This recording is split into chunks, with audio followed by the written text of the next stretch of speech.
ছেলে তোর প্রেমে পড়ার কারণ তোর শ্যামলা শ্যামলা বরণ, প্রেমে পড়ার কারণ তোর শ্যামলা শ্যামলা বরণ, ওই শ্যামলা গালের কালো দাড়ি ভাল লাগে, ওই শ্যামলা গালের কালো দাড়ি ভাল লাগে।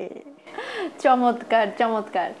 দর্শক বুঝতেই পারছেন আজকের ঈদ আড্ডায় আমাদের সঙ্গে আছেন জনপ্রিয় এ সময়ের ভাইরাল সিঙ্গার সুমি শবনম। তার সঙ্গে কথা বলবো। কেমন আছেন? আমি ভালো আছি। আচ্ছা, এই যে যে গানটা আমরা শুনলাম ব্যাপক ভাইরাল হয়েছে এবং কি বলবো এক ধরনের আলোচিতও হয়েছে কিন্তু।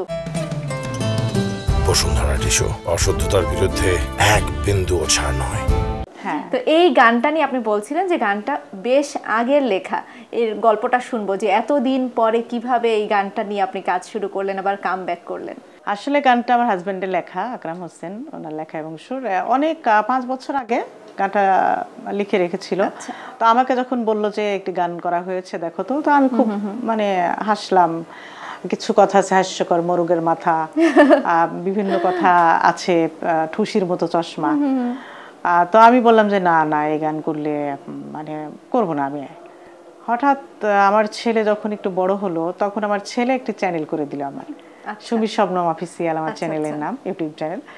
তো কিছু গান আমি বাসায় গাইতাম, আমার ছেলে রেকর্ড করে চ্যানেলে দিত। তো দেখলাম ভালো রেসপন্স। তখন আমার ছেলে বললো যে আম্মু তোমার চ্যানেলে তো ভালো রেসপন্স আসছে, তুমি গান করো। আচ্ছা, তো 2-1টা গান রেকর্ড করে তোমার চ্যানেলে ছাড়ো। তো হঠাৎ এই গানটির কথা মনে পড়লো তখন, যে গানটি তো একটু ফানি আছে, গানটি লেখা আছে, ফানি আছে, শ্রোতারা যদি নেয় তাহলে আমার চ্যানেলটা দাঁড়িয়ে যাবে। হঠাৎ গানটা খুঁজলাম, তো সেই খাতাটা আর পেলাম না যে খাতায় লেখা ছিল। তারপরে কিছু কম্পোজারকে, 2জন কম্পোজারকে পাঠিয়েছিলাম গান আমি কম্পোজ করে, সেই গান খুঁজে খুঁজে বের করলাম। 5 বছর আগে আপনি 2জন কম্পোজারকে পাঠিয়ে রেখেছিলেন, সেটা খুঁজে বের করলেন? সেটা খুঁজে বের করে দেখলাম যে রয়ে গেছে গানটি তাদের ইয়াতে। এরপরে আমি আবার গানটি নিয়ে শুরু করলাম। সজীব দাসের কাছে গেলাম যে কিছু গান করার জন্য। সজীব বলল যে আপা কয়েকটা গান আপনি শোনান। তো লাস্টে আমি এই গানটা শোনালাম। সব কয়েকটি গান শোনাইতে শুনলাম আপা হবে না, না আপা এর চেয়ে ভালো কিছু আছে। হঠাৎ বললাম যে আমার কাছে কিন্তু আরেকটি গান আছে, মজার গান, ফানি গান। তো বললো যে ঠিক আছে তাহলে শোনান। এটা শোনানোর পরে বললো যে এটাই ওকে, এই গানটা আপা খুব ভালো হবে, এই গানটা আপনি করেন। তো গানটা করলাম, ঠিক আছে। খুব অল্প দিনের মধ্যে গানটা আমি রেকর্ড করে ফেললাম। এরপরে যখন সজীব আমাকে বললো যে আপা গানটা তো রেডি করে দিয়েছি, আপনি ফেলে রেখেছেন কেন গানটি? 3 মাস হয়ে গেল রেকর্ড করে রেখে দিয়েছি। আচ্ছা। তো আমি বললাম যে ভাই আমার চ্যানেলে তো ছাড়তে চাই, তো ভিডিও এত টাকা দিয়ে তো ভিডিও করতে পারবো না, তো তোমার স্টুডিওতেই আমি শুধু রেকর্ড করেছিলেন, মিউজিক ভিডিওটা পরে করেছেন। আচ্ছা। তো আমি বললাম যে তোমার স্টুডিওতে আমি গাই, গানটা ভিডিও হোক। তো বলে যে এভাবে হবে না আপা, এত ভালো একটা গান এভাবে কি আর হয়, একটা ভালো ভিডিও করতে হবে। তা আমি বললাম যে ভালো ভিডিও করতে ভালো তো টাকাও খরচ করতে হবে, তো দেখি কি করা যায়। হঠাৎ দেখি যে সৃষ্টি মাল্টিমিডিয়ার একটা গান আমার সামনে চলে আসলো ফেসবুকে। আচ্ছা, দেখলাম ভালো ভিউ হয়েছে। তো আমি আবার সজীবকে ফোন দিলাম যে সজীব এই সৃষ্টি মাল্টিমিডিয়াতে তুমি গান দিয়েছো, দেখলাম ভালো ভিউ হয়েছে, এই সৃষ্টি মাল্টিমিডিয়াতে গানটা দাও না আমার। তো বলছে আপা ঠিক আছে আমি দেখাচ্ছি, আমি তো ওনাকে দেইনি এখনো। পরে গানটা ওই দিনই পাঠিয়েছে, ওই রাতে আবার সজীব আমাকে ফোন করেছে যে আপা গানটা ভীষণ পছন্দ করেছে নয়ন ভাই, সৃষ্টি মাল্টিমিডিয়ার কর্ণধার নয়ন ভাই খুব পছন্দ করেছে, গানটি ভিডিও করবে নয়ন ভাই। এরপর থেকে আমার এই গানের জার্নি শুরু হলো। তারপরে গত বছর যে কুরবানির ঈদ গেল, এই ঈদের পরের দিন গানটি আমার রিলিজ হয়েছে। তার হয়তো 1 সপ্তাহ আগে ভিডিও করেছি গানটা। ভিডিও করে আমি বাড়িতে চলে গেছি ঈদ করার জন্য। তারপরে ঈদের পরের দিন গানটা সৃষ্টি মাল্টিমিডিয়ার ব্যানার থেকে রিলিজ হয়েছে। রিলিজ হওয়ার পরে আমি গানের কোনো ইয়ে পাচ্ছি না, দেখি ভিউ হচ্ছে না। 10 দিন হয়ে গেছে, ভিউ নেই। আমি খুব হতাশ। আমি সজীবকে ফোন দিয়ে বললাম যে এবারও ফেল মেরে গেলাম সজীব, কোনো ভিউ হচ্ছে না। তারপরে হঠাৎ করে দেখি ভিউ হওয়া শুরু হয়ে গেছে। মানে টিকটকে এত পরিমাণ বেশি টিকটক হয়েছে যে টিকটকের কারণে গানটা মূল আইডিতে প্রচুর পরিমাণে ভিউ হচ্ছে। নয়ন ভাই আমারে ফোন দিয়ে বলছে আর টেনশন করেন না, প্রচুর টানা শুরু করেছে গান। কারণ আমিও টিকটকে শুনি, পরে ভাবলাম যে আচ্ছা পুরো গানটা একটু দেখি, তো এরকম করে এইভাবে কিন্তু মানুষ দেখেছে, টিকটকে দেখে পুরো গানটি দেখেছে। এরপর থেকে তো আমার এই গানের। আচ্ছা, এছাড়াও আপনি তো এবারের ঈদেও আপনার একটি গান হয়তো এসেছে, গানটাকে আমরা একটু শুনবো। হ্যাঁ, ঈদ মোবারক। ঈদ মোবারক। আচ্ছা, এটা কি অলরেডি রিলিজ হয়ে গেছে নাকি আসবে? আচ্ছা, এটা এন মিউজিক ভিডিও। এটা কেমন ভিউ হচ্ছে? এটা আসলে এই চ্যানেলটা একটু নতুন তো, আচ্ছা হবে আশা করি। গানটা খুবই ভালো মানের একটি গান, আর ভালো মানের যদি গান হয় আমি বিশ্বাস করি কোনো না কোনো ভাবে সেই গান কিন্তু আসলে মানুষের সামনে চলে আসে। কারণ গানটা যদি ভালো না হতো আমি এতটা আশাবাদী হতাম না। গানটা ভীষণই ভালো, এবং ঈদের জন্য, ঈদে আমাদের ঈদ কেন্দ্রিক কিন্তু কোনো গান আমাদের দেশে খুব একটা নাই, যদিও একটা আছে, আনন্দ করার মতো গান নেই। আচ্ছা, শুধু শুনলে তো হবে না, আপনার কথায় তো আর চিড়ে ভিজবে না দর্শকরা এবং আমি আপনার গানটাও একটু শুনতে চাই, তাহলে ঈদের গানটা একটু শুনে নেই। আকাশ হাসে, বাতাস হাসে, হাসছে সারা দুনিয়া, শুক্রিয়া জানাচ্ছি তারে, এত খুশি যারে লাগিয়া। পশ্চিমের আকাশে দেখো উঠেছে বাঁকা চাঁদ, ধনী গরিব এক কাতারে রাখবে হাতে হাত, সেই আনন্দে আজ সারা রাত আসবে না চোখে নিদ। ঈদ মুবারক ঈদ, এসেছে খুশির ঈদ, ঈদ মুবারক ঈদ, এসেছে খুশির ঈদ। অসাধারণ অসাধারণ, সত্যি আমাদের আসলে ঈদের অনেক গান থাকলেও এমন বিটের গান কিন্তু কমই আছে। হ্যাঁ, এজন্য কিন্তু আমার ঈদের এই গানটি করা, কারণ আমি দেখেছি ওমন রমজানের ওই রোজার শেষে এলো খুশির ঈদ ছাড়া ঈদের গান, তো এটা রমজানের জন্যই বেশি প্রযোজ্য এই গানটি। তো আমি খুঁজছিলাম এরকম একটি গান, যে আমাদের গ্রামগঞ্জে যখন ঈদের পরের দিন আমরা দেখি যে ছেলেমেয়েরা, বিশেষ করে ছেলেরা, ইয়াং জেনারেশন যারা, অনেক সাউন্ড বক্সে অনেক জোরে জোরে তারা গান বাজায়, কিন্তু ঈদের গান খুব একটা বাজে না, পায় না। তাই তো আমি সেই হিসেবে করে কিন্তু এই গানটি করেছি, এবং এটি এতটাই বিটেবল গান, এটা না শুনলে, শ্রোতারা না শুনলে বুঝবে না, ভীষণই বিটের একটি গান। আচ্ছা আচ্ছা, আপনি তো লালন গাইতেন, সেখান থেকে আপনার এই যে নিজস্ব কম্পোজিং এ আসা, মানে এটা কিভাবে? আমি সত্যি করে বলি দোলনা, আসলে এটা বলতে হয়তো অনেকে আমাকে অনেক অন্যভাবে দেখতে পারে, তো আমি আমার সত্যি কথাটাই বললাম। শুধু লালনের গান গেয়ে ইন্ডাস্ট্রিতে টিকে থাকাটা খুব কঠিন, কারণ আমি এমন হয়েছে যে আমাকে বলেছে যে লালনের গান গা, শুধু লালনের গান তোমার শুনবে, আমাকে নিয়ে গেছে, কিন্তু 2-3টা লালন শোনার পরে শ্রোতার মহল থেকে আসে যে অন্যরকম একটা গান শোনানো যায় না। সেই অন্যরকম গানগুলা কি? সেই অন্যরকম গান ফোকেরই যে ঘরানা রয়েছে, অন্য ঘরানা, সেই ঘরানা একটু নাচের গান হবে, একটু ফানি গান হবে, একটু হাস্যকর গান হবে, কিন্তু লালনের গান একটানা 1 ঘন্টা শোনার মতো মানুষ খুবই কম আছে। সেটা খুবই কম, মানে বছরে 1-2 সময় হয় কিনা যে শুধু লালনের গান শুনি। এমনকি আমাদের দেশের চ্যানেলগুলোতে দেখেছি লালনের মৃত্যুবার্ষিকী যখন হয়, লালনের যেসব উৎসবগুলো হয়, আর চ্যানেলে কিন্তু একটানা লালনের শো দেয় না, দিলে তো লালনের অনেক শিল্পী সেখানে গান গাইতে পারে, গান গাইতে পারতো। তো সেই হিসাব করে কিন্তু আস্তে আস্তে আমাকে যদি টিকে থাকতে হয়, তো সেই হিসাব করে কিন্তু আমি আবার আমার, আপনি বলছিলেন যে মাঝে আমি একটু ডিপ্রেশন, আপনি চলে গিয়েছিলেন। হ্যাঁ, অনেকটাই ডিপ্রেশন, গানের বেশ কিছুদিন আপনি বন্ধ করে দিয়েছিলাম। এটা হচ্ছে ডিপ্রেশন যতটা, তার চেয়ে আমার জমজ ছেলেদের বড় করতে তো আসলে অনেকটা সময় ব্যয় হয়েছে আমার, তো যার ফলে গানটা থেকে আমি চলেই গিয়েছিলাম, আবার কামব্যাক করেছি আমার এই কোকড়া কোকড়া চুল দিয়ে। কামব্যাক করেছেন এবং খুব ভালোভাবে কামব্যাক করেছেন, এটা বলবো যে এটা আমার সৌভাগ্য।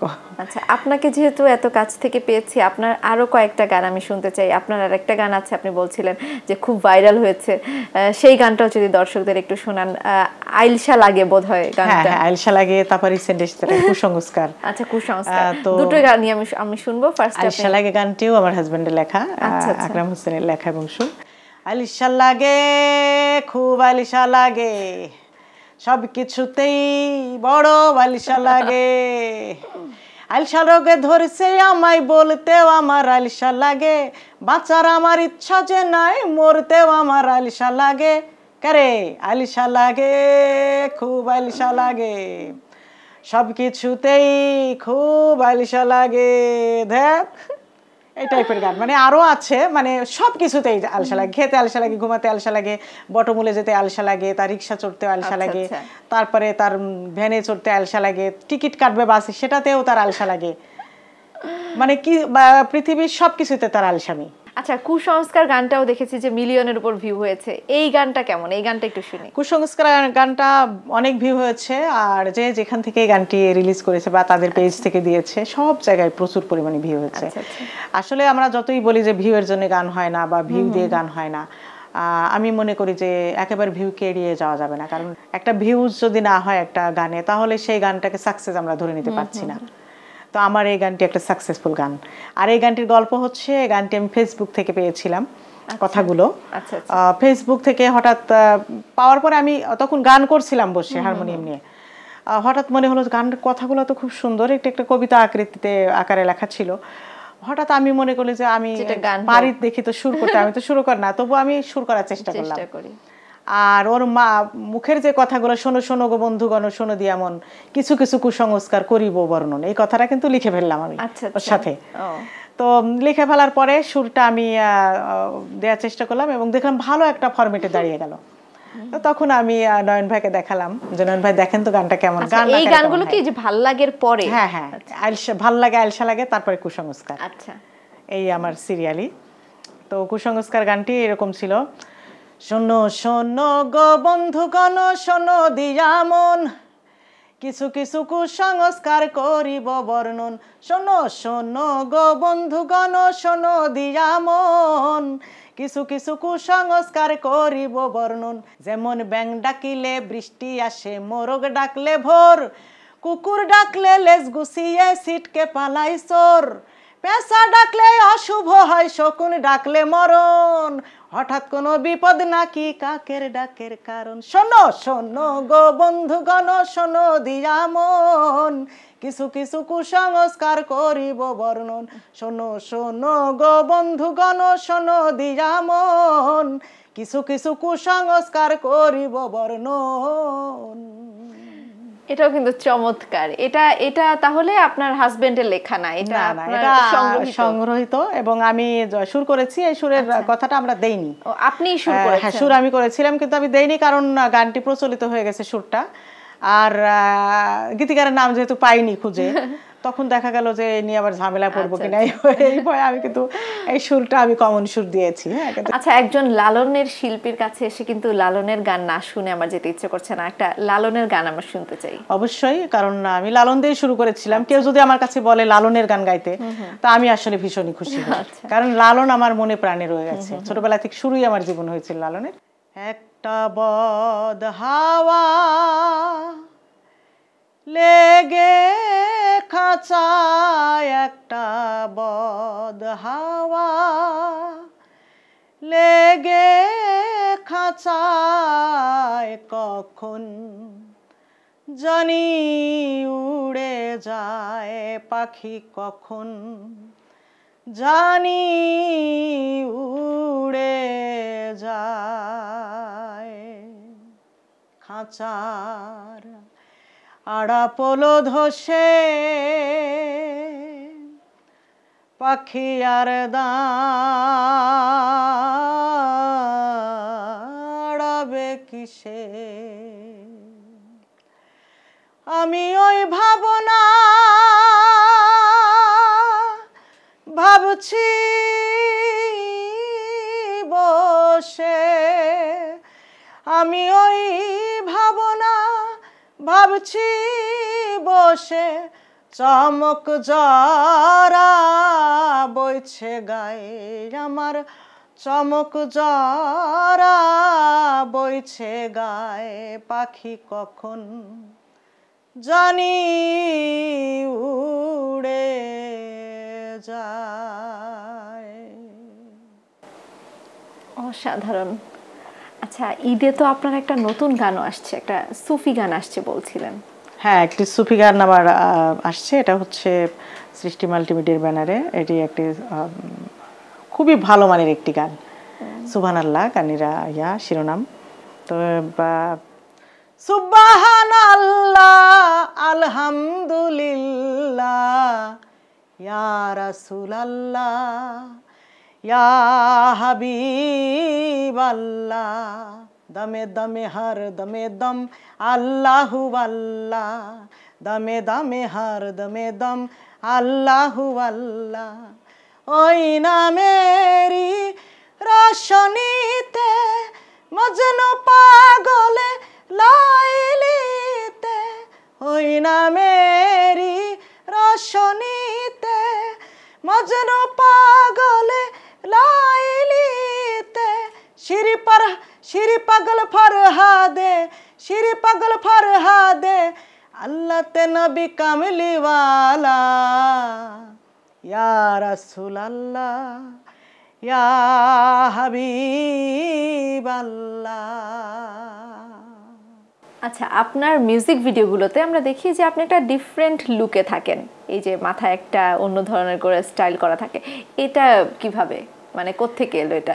এটা আসলে আমি না চাইতে হয়ে গেছে, কারণ অনেকেই এখনকার অনেক হয়তো খেয়াল করেছে, অনেক শিল্পী কিন্তু ছেলে মেয়ে অনেক শিল্পী কিন্তু মাথায় এই পাগড়ি ঠিক না কিন্তু একটা কিছু বাঁধে, ফিউশন, পাগড়ির একটা ফিউশন, একটা বাঁধে আর কি।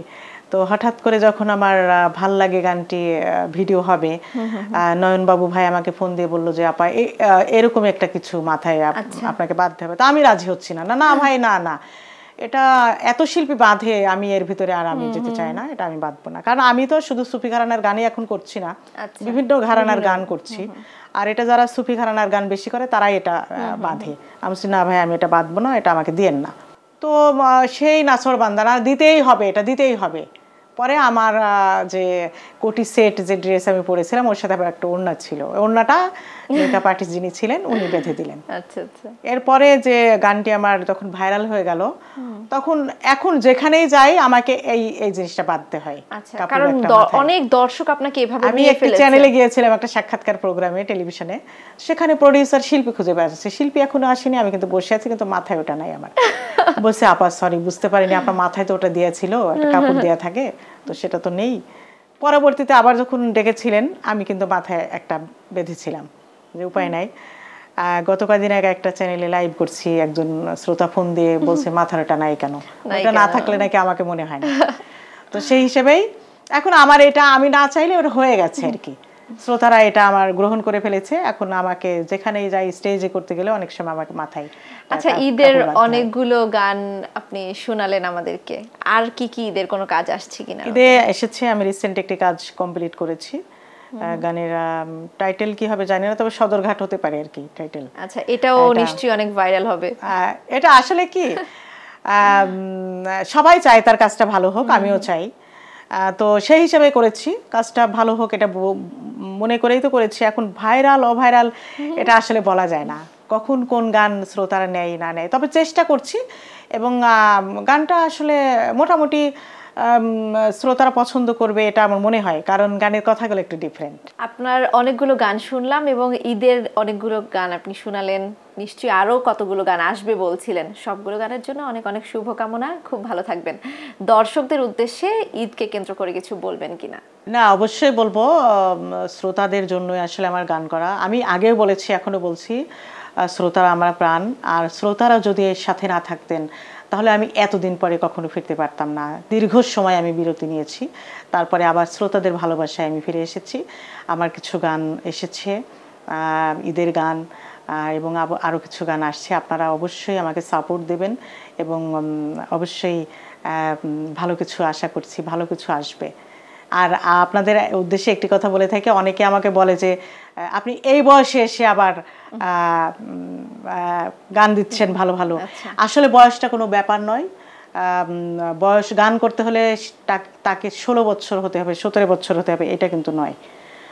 আপনার যে কোনো সময় যে কোনো বয়সেই আপনারা ভালো কিছু করতে পারবেন, সেটা শুধু গানের ক্ষেত্রে নয়, সব ক্ষেত্রে এটা মনে রাখবেন। Thank you.